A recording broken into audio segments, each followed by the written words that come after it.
Although most people celebrate Idul Fitri with families and relatives in their hometowns, many people take advantage of the long holidays to enjoy the beauty of island of Bali.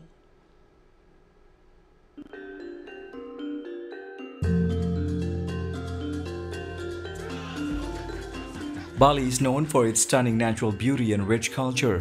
It is not surprising that Bali has become the country's most popular tourist destination, not only to foreign but also domestic travelers. Not only during the Christmas and New Year holidays, Bali, known as the Island of Gods, is also crowned by tourists during Idul Fitri, which is widely celebrated in Indonesia to mark the end of the fasting month. For Idul Fitri this year, the government has announced 4 days of collective leaves on April the 8th, 9th, 12th and 15th April of 2024 and 2 days on public holidays on April the 10th and 11th. The long Fitri holidays is a blessing for Bali tourism, especially hotels, which have been getting busy to prepare for the arrivals of their guests. A chairman of the Indonesian Tourism Industry Associations or GIPI Bali, Ida Bagus Agung Parta Atnyana, estimates the room occupancy rate during the Idul Fitri holidays could exceed 80%. GIPI projects the number of tourists entering through the airport during the Idul Fitri holidays will reach 15,000 people per day.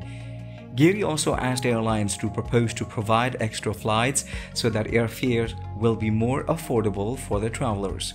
Bali still remains the main destination for foreign and domestic tourists based on data from the Office of the Statistics of Indonesia or BPS in Bali. Foreign tourist arrivals on the island reached 42,000 in January, a 12.8% decline compared to the number recorded in December 2023. However, if compared to the same month last year, foreign tourist arrival visits to Bali increased by 26.6%. Foreign tourist arrivals in Bali in January 2024 were dominated by tourists from Australia, with a total of 116,580 visits, followed by tourists from China with 36,766 visits, tourists from India with 31,196, and tourists from South Korea with 17,798 visits. Meanwhile, the Minister of Tourism and Creative Economy, Sandiaga Salahuddin Uno, is optimistic that Bali will be able to attract 7 million foreign tourists in 2024, or around 50% of the national tourist arrival target of 14.3 million. In 2023, foreign tourist arrivals in Bali reached 5 million. Local tourism industries also back the minister's optimism, although the local government has begun to collect tourist tax from international travelers. Beginning February the 14th, 2024, foreign tourists visiting Bali are required to pay tourist tax of 150,000 rupiahs or about $10. Minister Sandiaga Uno said funds to be raised from the tourist tax will be used to preserve the culture and environment in Bali. The levy of 150,000 rupiahs applies to each foreign tourist visiting Bali. This levy is a one-time payment during their entire stay in Bali. Having international tourists pay for preservation efforts is nothing new in Bali. The province previously had a similar policy in place in which tourists could donate a sum of money to help Bali preserve its nature and culture.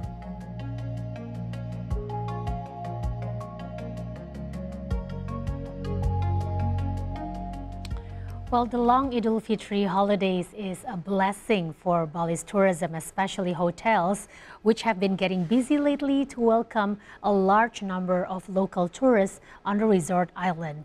And today, joining us by Zoom is Ibu Gilda Sagrado, Secretariat of Bali Tourism Promotion Board, as well as Ravindra Singh, General Manager of Interpet Indonesia, and both of them will share more insights on the tourism in Bali as well as the impact on people's economy. Hello, good morning to Ibu Gilda as well as Rafi. Good morning. Good morning, and thank you so much for joining me once again on Economic Outlook. Now, our first question is to Ibu Gilda. Ibu Gilda, the local tourism industry expects more people will be visiting Bali during this year's Idul Fitri holidays. Can you please share with us what kind of preparations do the local government and tourism industry usually make to ensure tourists will enjoy their holidays? As you know, some people are very wary, they're very worried that it's going to be very packed in Bali and a lot of traffic jams. Tell us, so far, how is the preparation? Well, thank you very much, Luisa. This is a very good question. We have prepared for increased arrivals of tourists, particularly from the domestic as well as from the regional. And this is including putting together special Idul Fitri or Lebaran packages offered by our hotel and tourism industries, like the tourist destinations and transportations available, as well as we are actually organizing for the one long week over this weekend, a special celebration at the Bali Ngurah Rai Airport. So this is called the Magibung Festival, and this festival is going to be the first warm welcoming for tourists arriving during the Idul Fitri or Lebaran holiday period, so that they are given a first introduction or a first feel of what the warm hospitality of Bali is all about.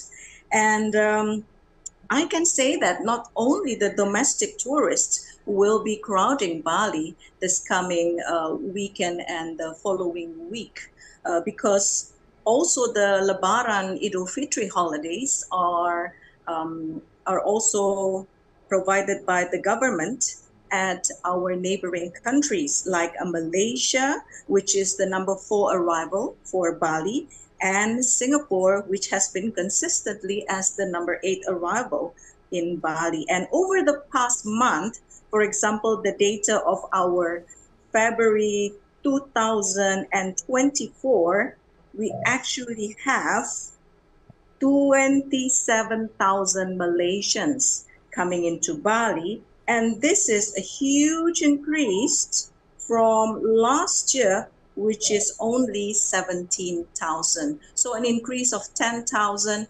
month on month. For the Malaysians, we are able to actually project a very good arrival from Malaysia, Singapore, and all the neighboring countries over the next week or so of the Idul Fitri holidays. Well, Ibu Gilda, you know what they say, Bali is always a great idea, and no wonder it's not just the local tourists going to Bali.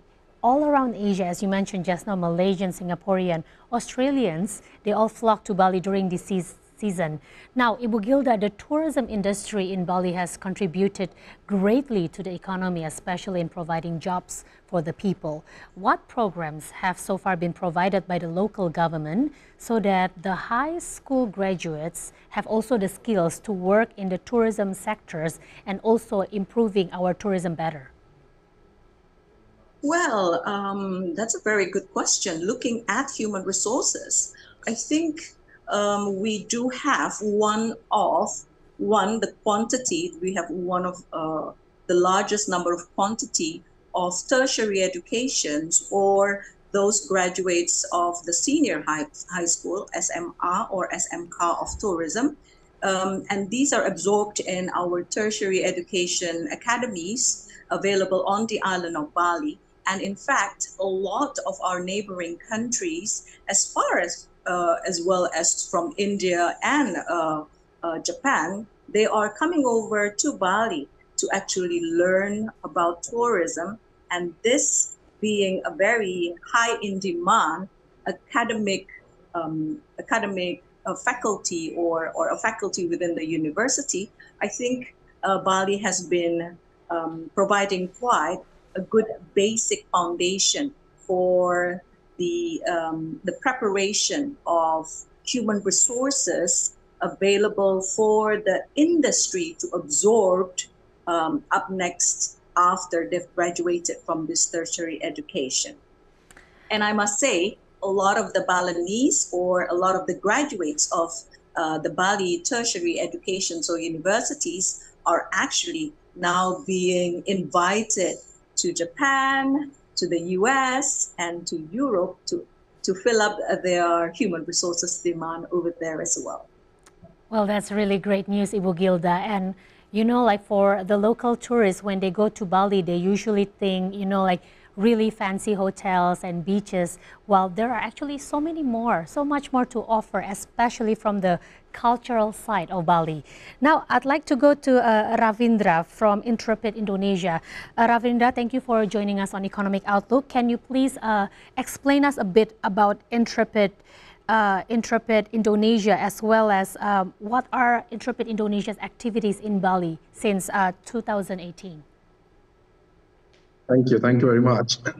So just to give you a bit of background, Intrepid Travel has been in Indonesia for a very long time. It was our first destination in 90s when we started operating trips in Asia. Indonesia was one of our biggest destination at time, but due to some local operational issues, our operation remained very limited until 2018. In 2018, we opened our own office in Bali. Currently, we have 12 staff, 35 tour leaders, and we actually are observing a very good growth in Indonesia at the moment. Inbound, I'm talking about inbound tourism. So our business in last year, 2023, we carried around 3,500 passengers, international passengers to Indonesia, mostly in Bali. And this year, in 2024, we are seeing a huge growth, and we are expecting close to 5,000 passengers with Intrepid Travel into Indonesia. And this will be our record year for Indonesia post-pandemic.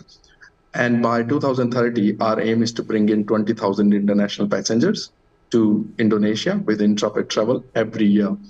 At Interpet Travel, we provide real-life experience to our passengers so they can see the country they are visiting like a local. Interpet Travel, the company was founded in 1989. It's an Australian company by Daryl Wade and Jeff Manchester. Our head office is in Melbourne. And today the company offers more than 1,100 trips on every 7 continents. And we have around 25 offices across the globe, Indonesia being our newest office.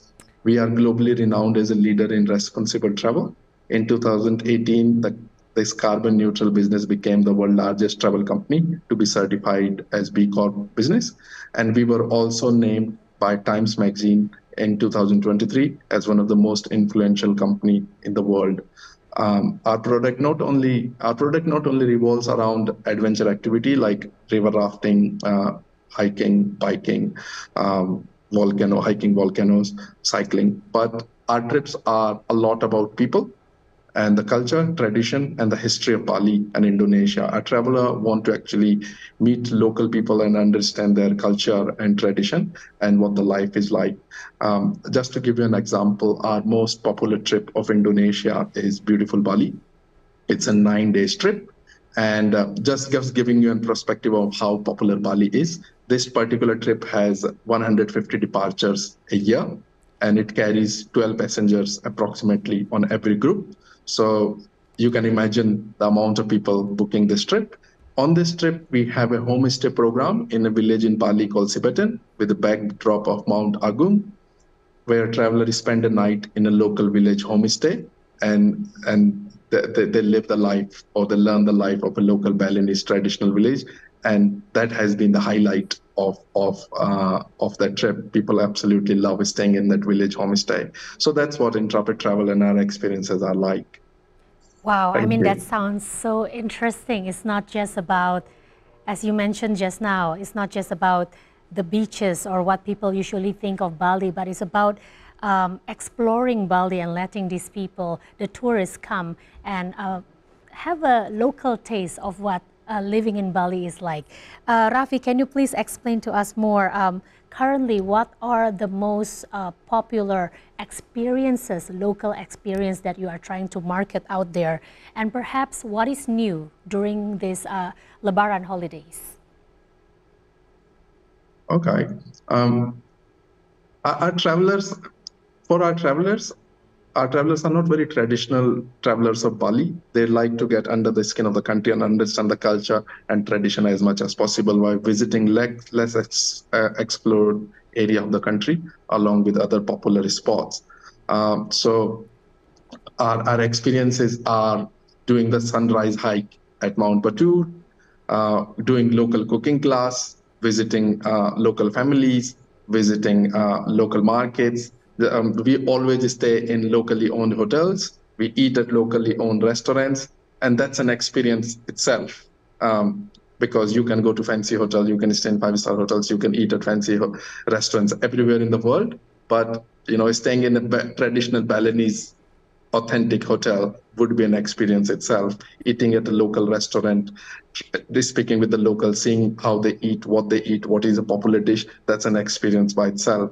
And we also, our passengers shop locally as well. So that adds additional value than a traditional traveler of Bali. And the other thing which adds an experience to our passengers experience is our tour leaders. All of our tour leaders are local tour leaders who are with the group 24 into 7, and their job is to make sure that passengers have a seamless experience and they understand the country better and also understand the do's and don't. That sounds very appealing. I've hiked Mount Batur a couple years back, and I remember it was definitely one of those lifetime memories that I will treasure. It's really just one of the most beautiful view from up there. Let's go back to Ibu Gilda now. Ibu Gilda, the Idul Fitri holiday is definitely a blessing for most tourism-related industry. But I wonder, what should the stakeholders in the industry usually do so that the small businesses can also benefit from the surge of tourism coming into Bali? Well, the beauty about tourism is actually this is an industry that is very, very people-oriented.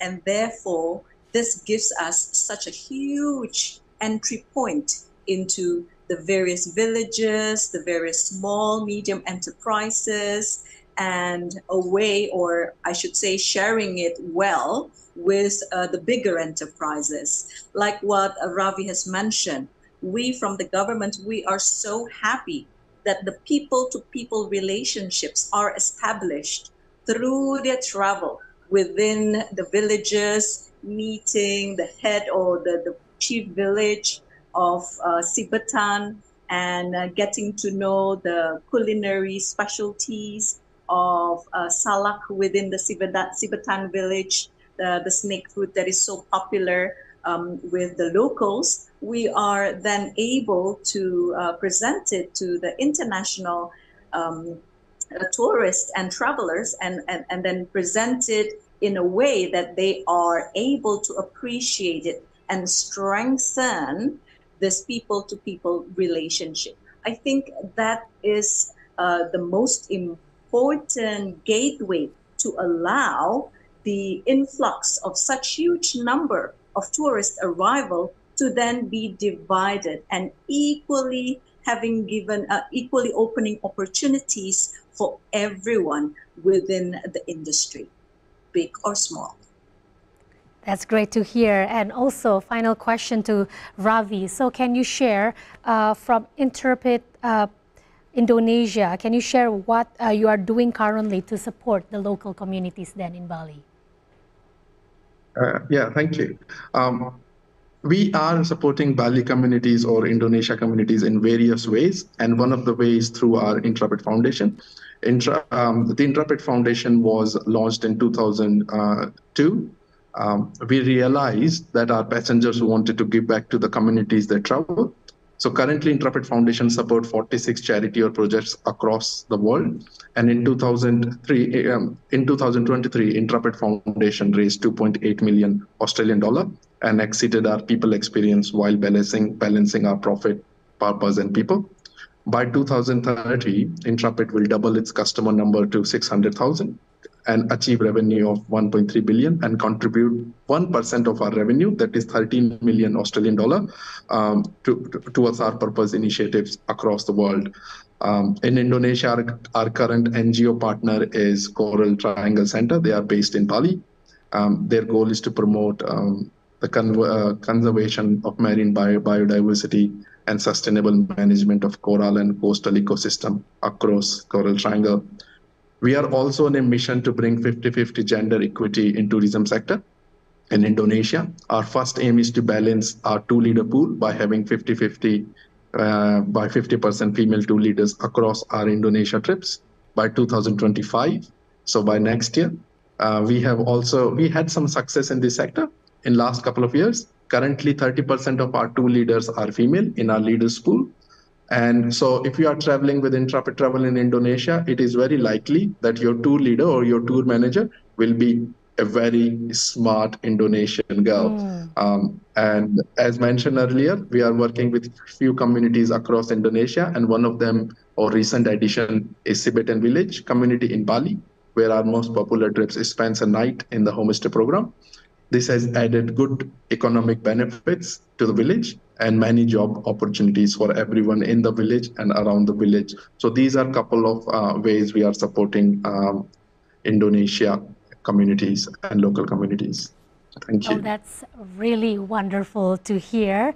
Thank you so much to Ibu Gilda Sagrado as well as Ravindra Singh for your sharing on economic outlook today. And happy Lebaran holidays, and of course, all the best. Good luck for the influx of tourists going into Bali. Thank you, and see you next time. Thank you. Thank you. Thank you. Thank you. Thank you.